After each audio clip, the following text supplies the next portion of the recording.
Hello everyone. Start करते हैं आज के वीडियो को। और आज के वीडियो में हम एक अत्यंत दर्दनाक और दुखद घटना के बारे में बात करने वाले हैं। अहमदाबाद का जो इंसिडेंट है आज सभी को मालूम हो चुका होगा, और जिनको नहीं मालूम है मैं आपको बता दूं। एक अहमदाबाद से लंदन के लिए फ्लाइट जा रही थी, उसका नाम था बोइंग 787, जो कि बहुत अच्छा सेफ प्लेन माना जाता है। मैं सेफ प्लेन माने जाने की बात इसलिए कर रहा हूँ क्योंकि बोइंग के कई प्लेन क्रैश हो चुके हैं। अभी रिसेंटली साउथ अफ्रीका में भी बोइंग का प्लेन क्रैश हुआ था। तो इन सभी चीज़ों को देखते हुए अगर देखा जाए तो ये प्लेन बहुत ही सेफ प्लेन माना जाता है। और इस सेफ प्लेन के कारण फिर भी वो पहले दिल्ली से वहाँ पर आया, अहमदाबाद आया। दिल्ली से अहमदाबाद की जब दूरी उसमें उसने तय करी तो एक वहाँ के यूज़र थे, जो मतलब यात्री थे, उन्होंने ना केवल रिमोट ना चलने की, साथ ही साथ जो स्क्रीन है वो ना चलने की और एसी ना चलने की उन्होंने शिकायत की थी एयर इंडिया से। सेम प्लेन जब यहाँ पर लंदन के लिए रवाना हुआ तो उसमें भी क्या चीज़ें देखी गई कि जो एक सर्वाइवर बचा, 242 टोटल यात्री थे, उसमें एक यात्री बचा। अब एक यात्री जो बचा उसने बताया कि जैसे ही ये टेक ऑफ हुआ, जैसे ही उड़ना इसने शुरुआत की, उसके 30 सेकंड, महज 30 सेकंड के बाद ही कुछ बड़ा सा विस्फोट टाइप का या बड़ी सी आवाज़ आई और उसके बाद प्लेन जाके क्रैश हो गया। क्योंकि आपने देखा होगा जितने भी वीडियो सरफेस हो रहे हैं, प्लेन जैसे ही वहाँ से टेक ऑफ हुआ और लगभग बिल्डिंगों के ऊपर ही था, और यूं मतलब ऊपर जाते जाते और वो कब नीचे चला गया, पीछे वाला हिस्सा कभी ऊपर नहीं उठा, वो जाके नीचे जाके बिल्डिंग में टकरा गया। अब ये जो 11 नंबर सीट पे बैठा हुआ है यात्री, ये कैसे बच गया ये भगवान ही जाने।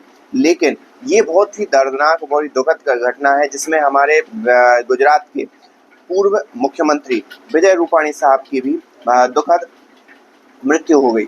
इन सभी चीज़ों को अगर देखा जाए तो पहले अगर जैसे कोई एरोप्लेन चलता है तो सीधी सी बात है, लोग एक प्रकार से पूरा चेकअप करते होंगे, क्या सही है क्या गलत है, इन सारी चीज़ों की भी जानकारी रखते होंगे।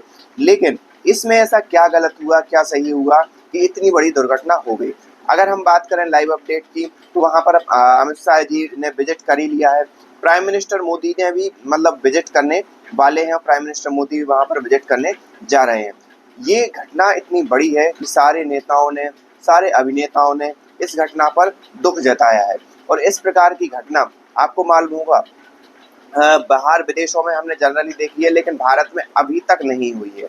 और इसके कई ऐसे कारण हैं। अब तो अभी जब एक ब्लैक बॉक्स होता है जिसमें सारी चीज़ें रिकॉर्ड होती हैं कि क्या केबिन क्रू बात कर रहा था, क्या चीज़ें माल फंक्शन कर गई, कौन सा इंजन खराब हो गया, ये सारी चीज़ें ब्लैक बॉक्स में रिकॉर्ड होती हैं। तो जब ब्लैक बॉक्स मिलेगा तभी चीज़ें उजागर होंगी। लेकिन हाल फिलहाल के लिए अभी अगर हम एक मोटा-मोटी देखा जाए और एक अनुमान लगाया जाए तो जो पायलट थे उनको भी लगभग 8000 घंटे एरोप्लेन चलाने का एक्सपीरियंस था। 2 पायलट रहते हैं, कैप्टन रहते हैं, एक उनके सहयोगी रहते हैं। तो सहयोगी को 1100 घंटे का एक्सपीरियंस था, जो मेन कैप्टन थे उनको 8000 घंटे का एक्सपीरियंस था।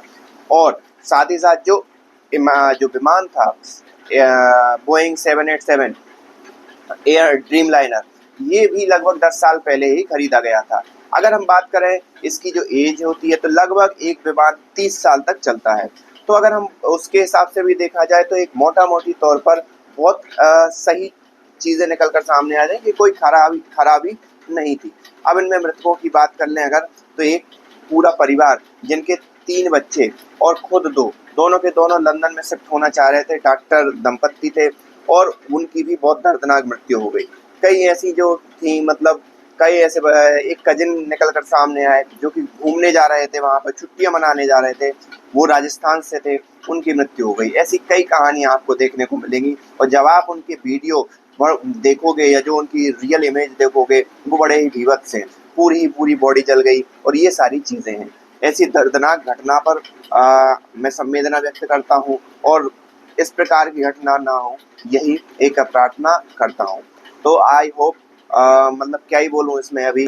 तो this is the end for this video. मिलते हैं नेक्स्ट वीडियो में।